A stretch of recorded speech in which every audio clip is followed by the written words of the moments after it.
मोहाली की private university में नहाती हुई छात्राओं के वीडियो बनाकर लीक करने के मामले में आरोपी छात्रा के बॉयफ्रेंड को शिमला से गिरफ्तार कर लिया गया। पुलिस लड़की के बॉयफ्रेंड से पूछताछ कर रही है। उसके जरिए कई खुलासे होने की बात कही जा रही है। इस मामले में आरोपी छात्रा के बाद ये दूसरी गिरफ्तारी है। गिरफ्तार आरोपी लड़की ने पूछताछ में बताया था कि उसने MMS शिमला में रहने वाले अपने बॉयफ्रेंड को भेजे। अब पुलिस गिरफ्तार युवक से पूछताछ कर मामले की तफ्तीश में लगी हुई है।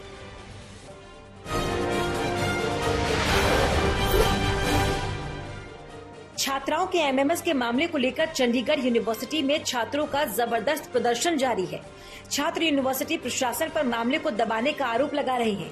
इस बीच यूनिवर्सिटी प्रशासन ने 2 दिनों के लिए पढ़ाई बंद करने का ऐलान किया है। यूनिवर्सिटी चांसलर ने कहा कि शुरुआती जांच में पता चला है कि लड़की ने अपने बॉयफ्रेंड को तस्वीरें, वीडियो भेजी है। पुलिस पूरे मामले की जाँच कर रही है।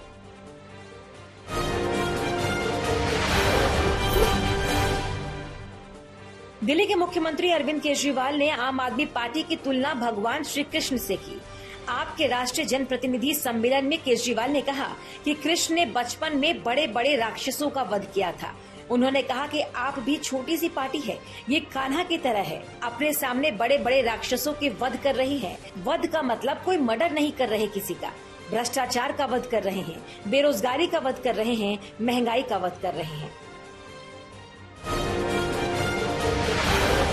ये आम आदमी पार्टी भी छोटी सी पार्टी है, ये भी कान्हा की तरह है, अपने सामने बड़े बड़े राक्षसों के वध कर रहे हैं। बड़े बड़े राक्षस, वध का मतलब कोई मर्डर नहीं कर रहे किसी का, भ्रष्टाचार का वध कर रहे हैं, बेरोजगारी का वध कर रहे हैं, महंगाई का वध कर रहे हैं। तो जैसे भगवान श्री कृष्ण ने बचपन में छोटी उम्र में बड़े बड़े राक्षसों का वध किया था, वैसे ही आम आदमी पार्टी भी 10 साल पुरानी पार्टी इतनी बड़ी बड़ी सामने शक्तियों के साथ लड़ रही है।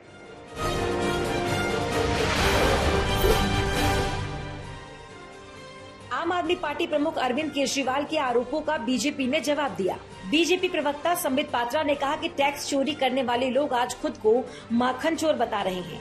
संबित पात्रा ने कहा कि अन्ना हजारे ने ठीक कहा था कि केजरीवाल के सिर पर पावर चढ़ गया है।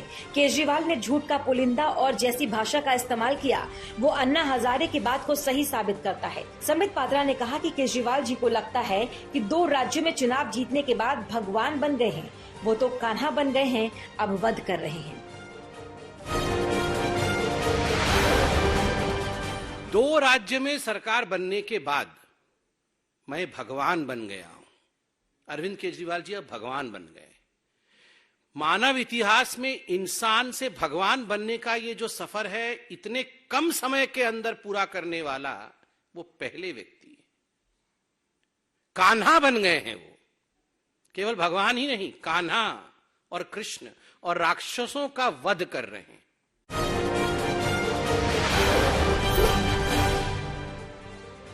गुजरात विधानसभा चुनाव की तैयारी में जुटी आम आदमी पार्टी ने बड़ा फैसला किया।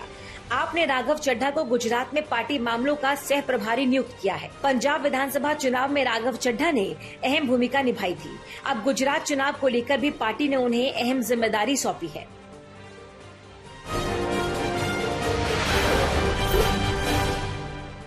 बिहार के मुख्यमंत्री नीतीश कुमार के यूपी से लोकसभा चुनाव लड़ने के अटकलों को लेकर बीजेपी ने पलटवार किया। बीजेपी नेता सुशील मोदी ने कहा कि नीतीश कुमार इतने डर गए हैं कि अब उत्तर प्रदेश से चुनाव लड़ने की सोच रहे हैं। उन्हें पता है कि उनकी पार्टी बिहार में 2 सीटें भी नहीं जीत पाएगी। सुशील मोदी ने कहा कि फूलपुर में भी नीतीश कुमार की जमानत जब्त होगी। सुशील मोदी ने नीतीश को समाजवादी पार्टी के पुराने गठबंधनों की भी याद दिलाई। बिहार में इतने डर गए हैं कि अब यूपी से चुनाव लड़ने के बारे में सोच रहे हैं। उनको पता है कि बिहार के अंदर 2 सीट भी जीतना उनके लिए मुश्किल होगा। तो उनके सहयोगियों ने उनको सुझाव दिया है, या अखिलेश यादव ने उनको आमंत्रित किया है फूलपुर से लड़ने के लिए। तो जाए फूलपुर लड़े, उनकी जमानत भी नहीं बचेगी।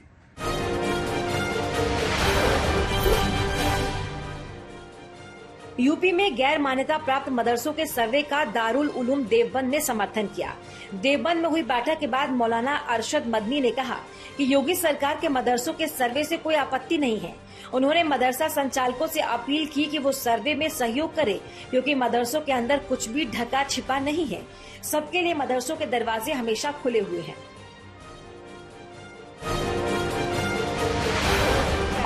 नहीं, कोई आपत्ति नहीं है। हमने तो सर्वे पे गवर्नमेंट की तायीद की है। अब तक सर्वे की जो तस्वीर आई है वो सही तस्वीर है, गलत तस्वीर नहीं है। इसलिए हम सर्वे के लिए लोगों से कह रहे हैं कि वो मुकम्मल गवर्नमेंट की मदद करें। उत्तर प्रदेश के गाजियाबाद में एक डॉक्टर को हिंदू संगठन के लिए काम करने पर जान से मारने की धमकी के मामले में पुलिस ने खुलासा कर दिया। जांच में ये बात सामने आई कि लोकप्रियता पाने के लिए डॉक्टर ने सर तन से जुदा करने की धमकी की फर्जी सूचना दी थी। साइबर सेल की जांच में मामला फर्जी पाया गया।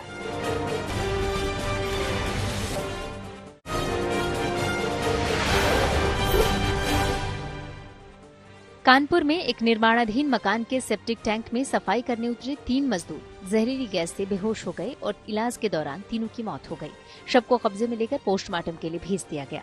हर साल बगैर सेफ्टी के मजदूरों से सफाई कराई जाती है और नगर निगम की इसी लापरवाही से मजदूरों की मौत हो जाती है।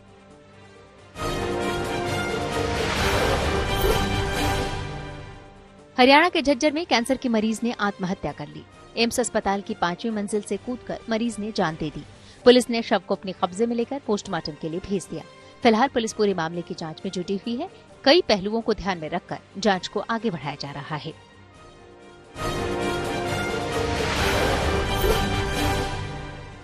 यूपी के सिद्धार्थनगर में शिक्षा माफिया को गिरफ्तार किया गया है। शिक्षा माफिया राकेश सिंह के देवरिया और गोरखपुर के घर से 3 करोड़ रुपए की संपत्ति जब्त की गई है। आरोपी अधिकारी फर्जी तरीके से भर्ती रैकेट चला रहा था। संपत्ति को गैंगस्टर एक्ट के तहत जब्त किया गया है।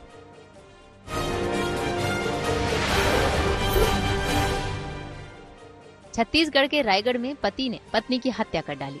पति इस बात से खफा था कि उसकी पत्नी बिना बताए दूसरे गांव घूमने चली गई थी। हैरान करने वाली बात यह है कि पति और पत्नी दोनों की उम्र 60 साल से ज्यादा है। पुलिस ने महिला का शव घर के आंगन से बरामद कर पड़ोसी और दूसरे लोगों से पूछताछ की, जिसके बाद आरोपी के बारे में पता चल सका।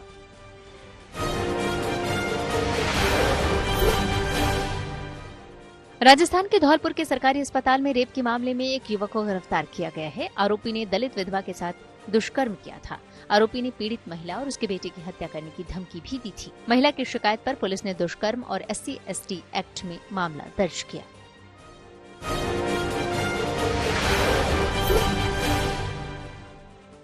झारखंड के पलामू में 5 लाख के गहने की ठगी करने का मामला सामने आया है। पीड़ित महिला के मुताबिक 2 अज्ञात लोग आए और ग्रह नक्षत्रों की चर्चा करते हुए उसके सारे गहने लूट लिए। अंधविश्वास के इस खेल की जांच पुलिस कई एंगल से कर रही है।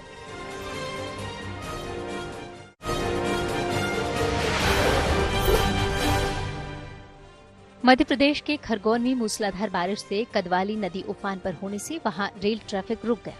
तेज बहाव में संतुलन बिगड़ने के कारण एक बाइक सवार नदी में बहते बहते बचा। पुल पर पानी होने के बाद भी एक बस ड्राइवर ने मुसाफिरों की जान जोखिम में डालकर बस पार कराई। पुलिस के अलर्ट जारी करने के बावजूद भी लोग इस तरह जोखिम ले रहे हैं।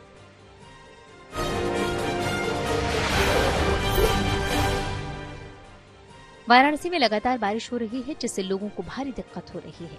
यहाँ 400 पुराने मकानों को खतरा पैदा हो गया है। जर्जर मकानों की पहचान करके नगर निगम ने नोटिस चस्पा कर दिया है। तेज बारिश की वजह से ये मकान कभी भी गिर सकते हैं।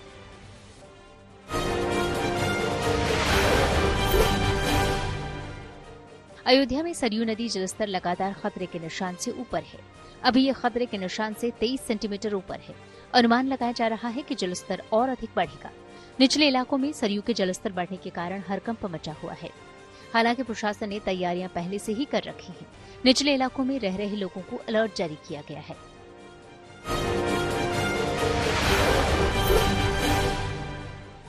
बारिश से वाराणसी में सड़कें टूट फूट गई हैं, जिसकी वजह से लोगों ने विरोध का अलग तरीका अपनाया।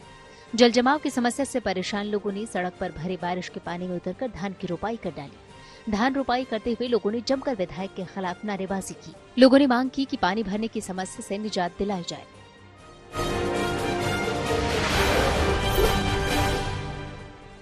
हरिद्वार के जगदीशपुर में एक कॉलोनी में देर रात करीब 11 बजे मगरमच्छ आने से हड़कंप मच गया।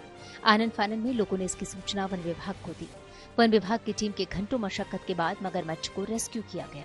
वन विभाग की टीम मगरमच्छ को अपने साथ ले गई और गंगा नदी में छोड़ दिया।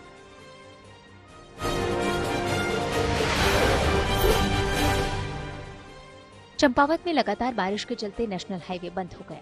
हाईवे पर भारी मात्रा में मलबा गिर गया। प्रशासन ने 2 दिन से बंद हाईवे को खोलने की कोशिश शुरू की है। चंपावत प्रशासन का दावा है कि हाईवे दुरुस्त करने पर मोटा खर्च आएगा। केंद्र को एस्टीमेट बनाकर भेजा गया है। फिलहाल बारिश के इस दौर में बार बार हाईवे बंद होने से भारी दिक्कत हो रही है।